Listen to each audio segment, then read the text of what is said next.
الوضوء بره البيت.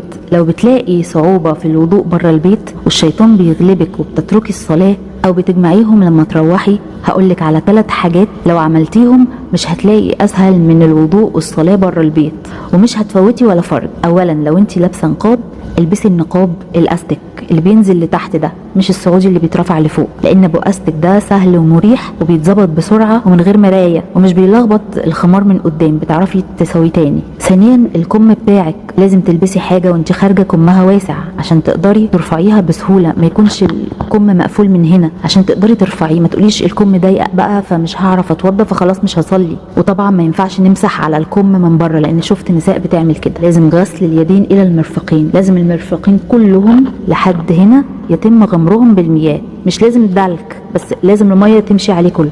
اخر حاجه بتخلينا نستصعب الوضوء غسل القدمين، ودي حلها بسيط جدا، انك تتوضي في البيت قبل ما تلبسي هدوم الخروج وبعدين تلبسي الشراب. تيجي بقى تتوضي بره تمسحي على الشراب مره واحده من فوق، ولو هتصلي بالحذاء ممكن كمان تمسحي على الحذاء من فوق مره وتصلي بيه لو هتقفي تصلي في مكان ما فيهوش سجاد، بشرط يكون الحذاء مغطي القدم كلها لحد الكعبين، يعني زي الكوتشي ابو رقبه قصيره ده. شفتي الصلاه بره البيت سهله ازاي؟